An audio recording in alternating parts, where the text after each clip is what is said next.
بسم الله الرحمن الرحيم. الحمد لله نحمده ونستعينه ونستغفره ونعوذ بالله من شرور أنفسنا ومن سيئات أعمالنا. من يهده الله فلا مضل له ومن يضلله فلا هادي له، ونشهد أن لا إله إلا الله وحده لا شريك له، ونشهد أن سيدنا ومولانا محمدا عبده ورسوله صلى الله عليه وعلى آله وأصحابه وبارك وسلم تسليما كثيرا كثيرا. أما بعد، فأعوذ بالله من الشيطان الرجيم. بسم الله الرحمن الرحيم. قل أنفقوا طوعا أو كرها لن يتقبل منكم إنكم كنتم قوما فاسقين. وما منعهم أن تقبل منهم نفقاتهم إلا أنهم كفروا بالله وبرسوله ولا يأتون الصلاة إلا وهم كسالى ولا ينفقون إلا وهم كارهون. فلا تعجبك أموالهم ولا أولادهم، إنما يريد الله ليعذبهم بها في الحياة الدنيا وتزهق أنفسهم وهم كافرون. ويحلفون بالله إنهم لمنكم وما هم منكم ولكنهم قوم يفرقون. لو يجدون ملجأ أو مغارات أو مدخلا لولوا إليه وهم يجمحون. ومنهم من يلمزك في الصدقات فإن أعطوا منها رضوا وإن لم يعطوا منها إذا هم يسخطون. ولو أنهم رضوا ما آتاهم الله ورسوله وقالوا حسبنا الله سيؤتينا الله من فضله ورسوله إنا إلى الله راغبون. آمنت بالله صدق الله مولانا العظيم وصدق رسوله النبي الكريم ونحن على ذلك لمن الشاهدين والشاكرين والحمد لله رب العالمين. قابل احترام بزرگوں اور عزیز دوستوں اور ریسیور سے سننے والی میری محترم ماں بہنوں، سورۃ التوبہ کی آیت نمبر 53 سے لے کر کے 59 تک پڑھی گئی ہے، 53 to 59۔ پہلی آیت اس کو سمجھانے سے پہلے اس کا ربط پچھلے آیات سے ہم سمجھ لیں۔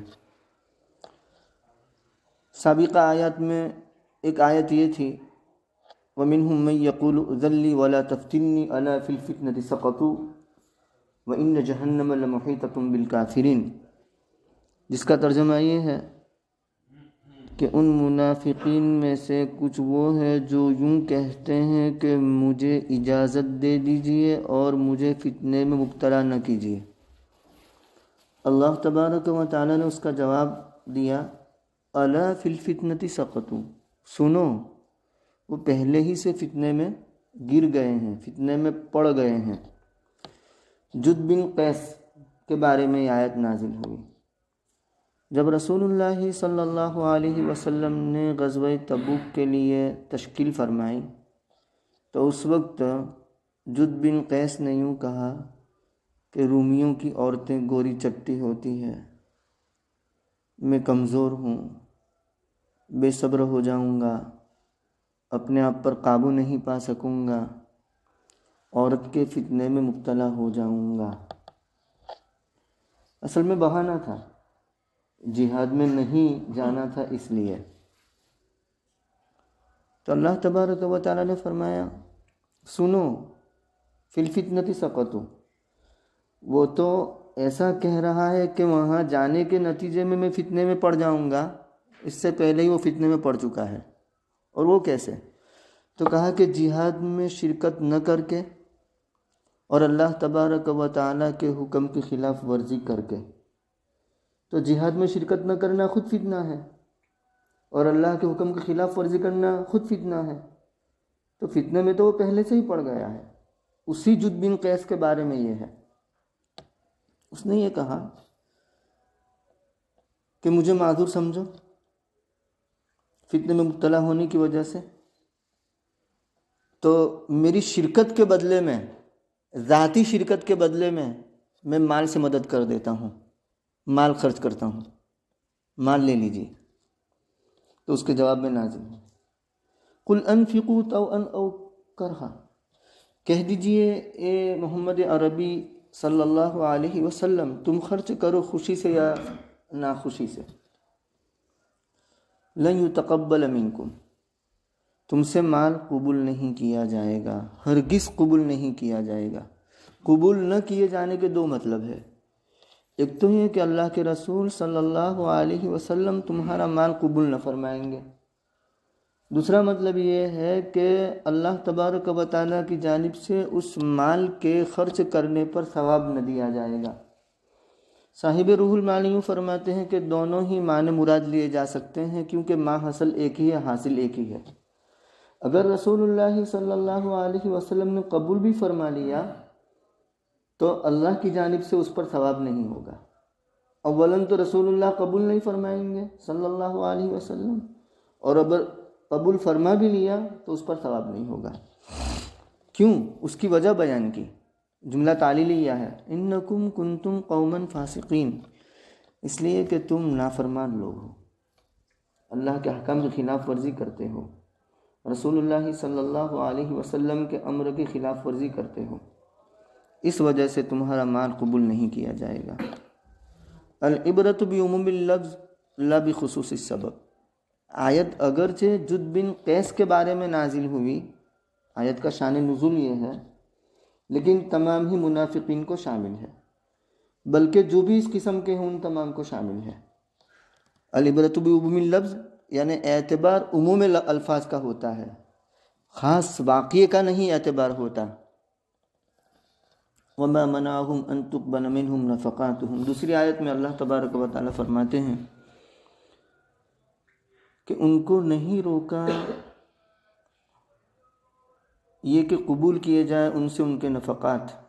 منعهم کا فاعل انہم کفروا باللہ ورسولہ ہے، یعنی ان کے نفقات، ان کے مال قبول کیے جانے سے روکنے والی چیز نمبر 1 اللہ سے منکر ہونا، نمبر 2 اس کے رسول سے منکر ہونا، یہ منافقین کی صفت بیان کی گئی۔ اگرچہ وہ جھوٹے منہ تمہارے سامنے یوں کہتے ہیں کہ ہم مومن ہیں، لیکن دل میں کفر اور نفاق بھرا ہوا ہے، خبث باطن ہے اندر، یعنی اندر خباثت بھری ہوئی ہے۔ تو ولا یأتون الصلاۃ، منافقین کا ایک اور برا وصف بیان کیا کہ نماز میں نہیں آتے مگر ہارے جی۔ ہارے جی آنے کی علامت یہ ہے کہ پہلے سے نماز میں آتے نہیں، جب جماعت کھڑی ہو جاتی ہے تو دوڑتے بھاگتے آتے ہیں اور شریک ہو جاتے ہیں، اور رکوع بھی ٹھیک سے نہیں کرتے، سجدہ بھی ٹھیک سے نہیں کرتے۔ بخاری شریف میں روایت آتی ہے، غالباً حضرت انس رضی اللہ تعالیٰ عنہ راوی ہے، فرماتے ہیں کہ تلک صلاۃ المنافق، وہ منافق کی نماز ہے۔ کون سی؟ کہ جو سورج کے انتظار میں رہتا ہے، جب سورج کے اندر زردی آ جاتی ہے، یلونیس آ جاتا ہے، تو اس وقت وہ جلدی سے نماز میں مشغول ہوتا ہے اور تیزی سے نماز پڑھتا ہے، مرغ کے ٹھونگ مارنے کی طرح، تو جا میں آتا ہوں، تو جا میں آتا ہوں، یعنی رکوع کیا نہیں کہ سجدہ کیا نہیں، سجدہ کیا نہیں کہ دوسرا سجدہ کیا نہیں، سجدہ کیا نہیں کہ قیام کیا نہیں، یعنی مرغ کے ٹھونگ مارنے کی طرح تیزی سے نماز پڑھ لیتا ہے۔ تو یہ منافقین کی نماز ہے، تو یہ منافقین کی علامت ہے۔ ہمیں بھی اپنا جائزہ لینا چاہیے کہ ہم اپنی نمازوں میں ہارے جی آتے ہیں یا دل کی خوشی سے آتے ہیں، بوجھ سمجھ کر آتے ہیں یا دل کی خوشی سے آتے ہیں۔ بوجھ سمجھ کر آتے ہیں تو منافقت ہے۔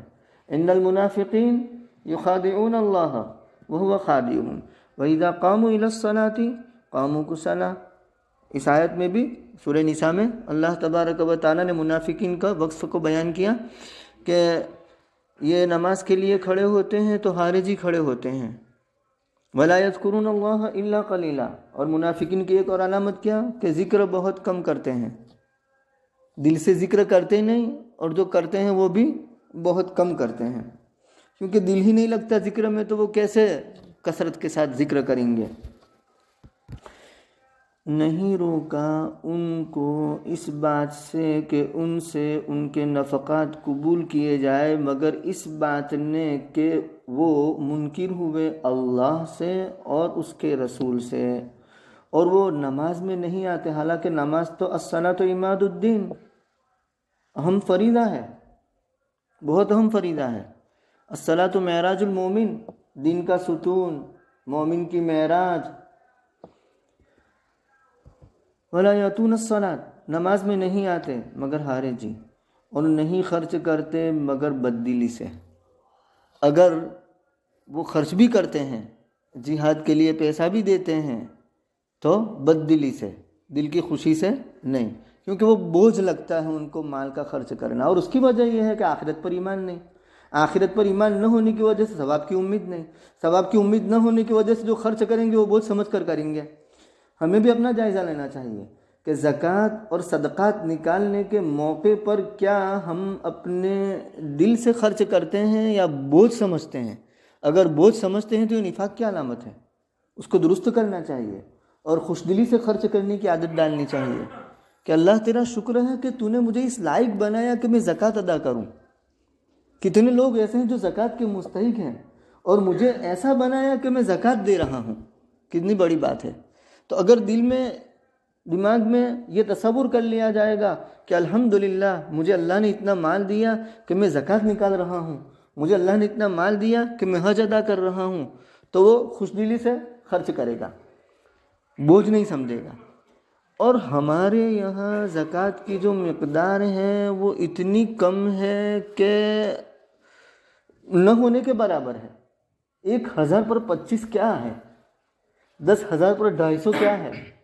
1,00,000 پر 2,500 کیا ہے؟ 40%، 40واں حصہ 2.5%، 40واں حصہ 2.5%، کوئی تناسب نہیں ہے۔ تو ایسے ہی زکوٰۃ نکالنے میں اور صدقہ نکالنے میں بوجھ ہونا ہی نہیں چاہیے، خوش دلی سے نکالیں۔ نہیں روکا اور نہیں خرچ کرتے مگر ہارے جی، نہیں خرچ کرتے مگر بددلی سے۔ فلا تعجبک اموالہم، آگے رسول اللہ صلی اللہ علیہ وسلم کے واسطے سے پوری امت کو خطاب ہے، خصوصاً رسول اللہ صلی اللہ علیہ وسلم کو، کہ ان کے مال اور ان کی اولاد آپ کو تعجب میں نہ ڈالے۔ مطلب ان کے مال دیکھ کر کے، ان کے اولاد دیکھ کر کے تعجب کرنے کی ضرورت نہیں ہے۔ مال کا کثیر مقدار میں ہونا، اولاد کا ہونا اللہ تبارک و تعالیٰ کے یہاں محبوبیت کی علامت نہیں، یہ دلیل نہیں ہے اس بات کی کہ وہ اللہ کے نزدیک محبوب ہیں، یہ دلیل نہیں اس بات کی کہ وہ اللہ کے نزدیک مقبول ہیں۔ یہ اللہ کی جانب سے استدراج ہوتا ہے، ڈھیل ہوتی ہے، مال بھی دیتے ہیں، اولاد بھی دیتے ہیں، دنیا کی ہر آسائش ان کے لیے ہوتی ہے، ہر زیبائش ہوتی ہے، ہر آرائش ہوتی ہے، ساری نعمتیں ہوتی ہے دنیا کی، لیکن اس سے دھوکے میں پڑنے کی ضرورت نہیں ہے۔ انما یرید اللہ، کیوں؟ اللہ تبارک و تعالی یقیناً چاہتے ہیں کہ ان کو اس مال کے ذریعہ اور اس ولد کے ذریعہ، یعنی مالوں کے ذریعہ اور ان کے اولادوں کے ذریعہ عذاب دے دنیاوی زندگی میں، یعنی یہ مال ان کے لیے باعث عذاب ہوگا، یہ اولاد ان کے لیے باعث وبال ہوگا۔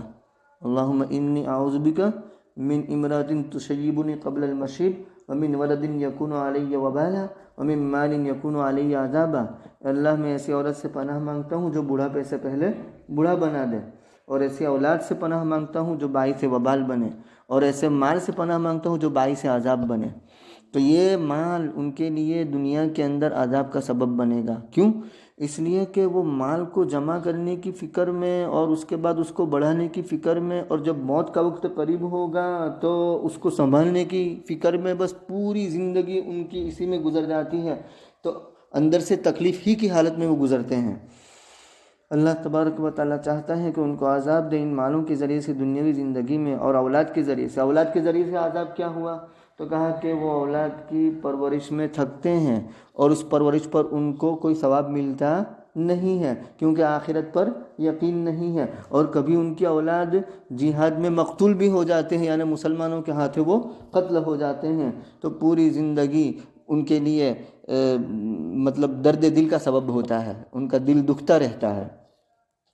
وَتَزْهَقَ أَنفُسُهُمْ وَهُمْ كَافِرُونَ، اور ان کی جانیں نکلے اس حال میں کہ وہ کافر ہوں، یعنی کفر کی حالت میں ان کی جانیں نکلے، اللہ یہ چاہتے ہیں۔ وَيَحْلِفُونَ بِاللَّهِ إِنَّهُمْ لَمِنْكُمْ، منافقین کا بیان ہے، وہ قسمیں کھاتے ہیں اللہ کی، اور کیا کہتے ہیں قسمیں کھا کر کہ وہ تم میں سے ہیں، یعنی مسلمانوں میں سے ہیں، مومنین میں سے ہیں۔ واقعہ یہ ہے کہ وہ مومنین میں سے نہیں ہے، وہ تو اندر کفر چھپائے ہوئے ہیں، خبث باطن ہے، اندر خباثت بھری ہوئی ہے۔ لیکن وہ کیوں کہتے ہیں کہ ہم تمہارے ساتھ ہیں؟ دنیاوی نقصان سے بچنے کے لیے۔ کیوں؟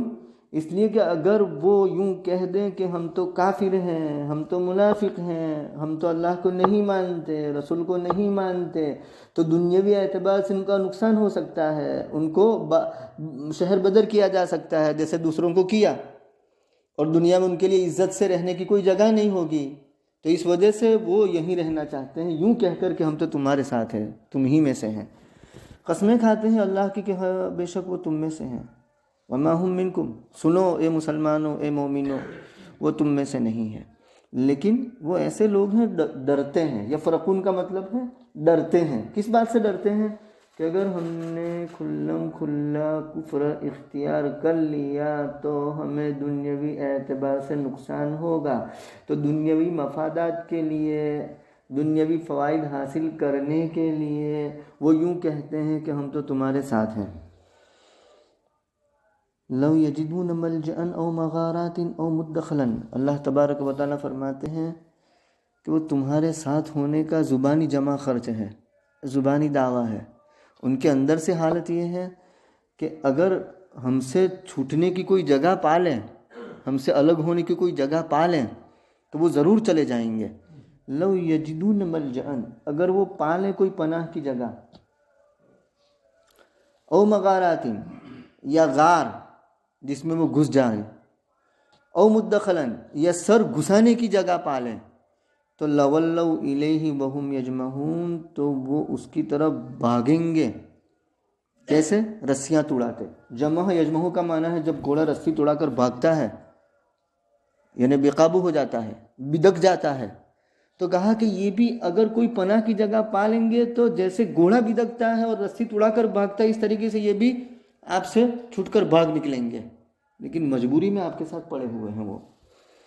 وَمِنْهُمْ مَنْ يَلْمِزُكَ فِي الصَّدَقَاتِ، عبداللہ ابن مسعود رضی اللہ تعالیٰ عنہ فرماتے ہیں، در منصور کے حوالے سے یہ روایت ہے، اور بخاری شریف میں بھی آتا ہے یہ مضمون، کہ غزوہ حنین کے بعد حنین سے ملنے والی جو غنیمت تھی، مال غنیمت رسول اللہ صلی اللہ علیہ وسلم نے تقسیم فرمایا، تو تقسیم کے بعد ایک شخص یوں کہنے لگا کہ هذه قسمة ما اريد به یا ما اريد بها وجه اللہ، یہ ایسی تقسیم ہے کہ جس کے ذریعے اللہ کی رضامندی کا ارادہ نہیں کیا گیا ہے، والعیاذ باللہ۔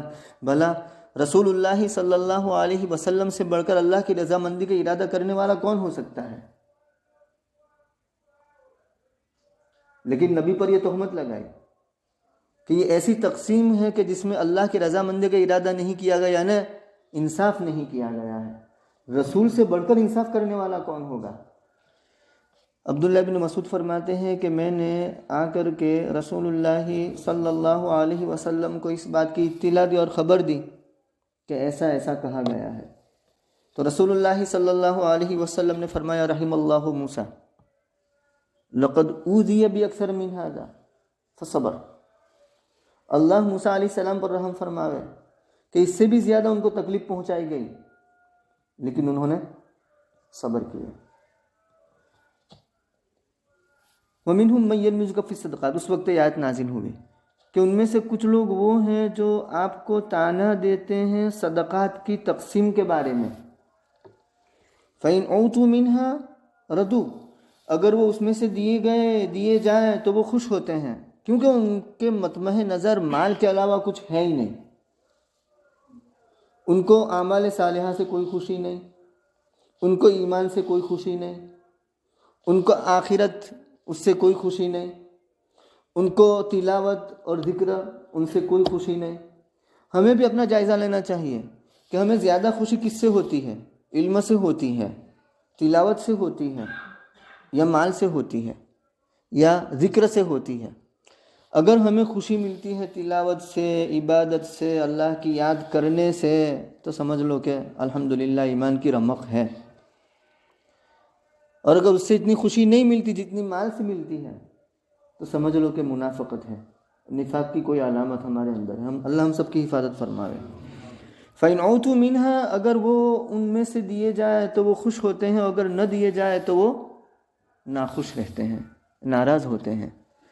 بخاری شریف میں مضمون آتا ہے کہ 20 عبد الدینار، 20 عبد الدرہم، 20 عبد الخمیستی، 20 عبد القطیفتی، 20 عبد الخمیلتی، 23 عبد الدینار، 23 عبد الدرہم، یعنی ہلاک ہو دینار کا غلام، ہلاک ہو درہم کا غلام، ہلاک ہو خمیسہ کا غلام، ہلاک ہو قطیفہ کا غلام، ہلاک ہو خمیلہ کا غلام۔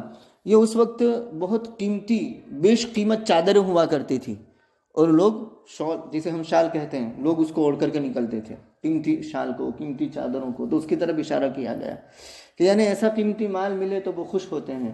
ان اوتیا رضیا وان لم یعط لم یرضى، اگر اس میں سے ملے تو خوش، نہ ملے تو خوش نہیں۔ وَلَوْ أَنَّهُمْ رَضُوا مَا آتَاهُمُ اللَّهُ وَرَسُولُهُ، ہونا تو یہ چاہیے تھا کہ وہ یوں کہتے ہیں کہ اگر وہ راضی، وَلَوْ أَنَّهُمْ رَضُوا مَا آتَا، اگر وہ راضی ہو جاتے اس سے جو اللہ نے ان کو دیا اور اس کے رسول نے ان کو دیا، تو یہ بہتر بات تھی کہ اللہ کے رسول نے اور اللہ نے ہمیں جو دیا ہے، قناعت کے ساتھ اس پر خوش ہو جاتے، راضی ہو جاتے، اور یوں کہتے کہ اللہ ہمیں کافی ہے۔ سیؤتین اللہ من فضلہ، ان قریب اللہ تبارک و تعالی ہمیں دیں گے اپنے فضل سے، اور اس کا رسول بھی دے گا۔ ان کو تو یہ کہنا چاہیے تھا انا الی اللہ راغبون، اور ہم تو اللہ ہی کی طرف رغبت رکھنے والے ہیں، اللہ کی طرف مائل ہونے والے ہیں۔ لیکن ایسا کہنے کے بجائے کیا ہوا کہ ان کو جو مال ملا اس مال کو کم سمجھا، اور وہ ناراض ہوئے اور ناخوش ہوئے، اور اس کے نتیجے میں انہوں نے وہ بات کہی جو نہیں کہنی چاہیے تھی، رسول اللہ صلی اللہ علیہ وسلم کی طرف ان باتوں کی نسبت کی جو نہیں کرنی چاہیے تھی، اور وہ یوں کہتے کہ اللہ ہمیں کافی ہے، ان قریب اللہ ہمیں دے گا اپنے فضل سے، اور اس کا رسول بھی دے گا، بے شک ہم تو اللہ ہی کی طرف رغبت رکھنے والے ہیں، اللہ ہی کی طرف مائل ہونے والے ہیں۔ یعنی ہمارا مطمع نظر تو اللہ کو خوش کرنا، اور آخرت ہمارا مطمع نظر ہے، نیک اعمال ہمارا مطمع نظر ہے، اور وہ کام، وہ اعمال کہ جو اللہ کی رضا کو لانے والے ہیں، اللہ کی پسندیدگی کو لانے والے ہیں، اللہ کی خوشی کو لانے والے ہیں، کہ جن اعمال سے اللہ خوش ہوتے ہیں، وہ ہمارا مطمع نظر ہے، یہ کہنا چاہیے تھا۔ اللہ رب العزت ہمیں منافقت سے بچاوے، اس کی علامتوں سے بچاوے، اور خالص ایمان نصیب فرماوے۔ سبحان اللہ و بحمدہ، سبحانک اللہم و بحمدک، ونشہد ان لا الہ الا انت۔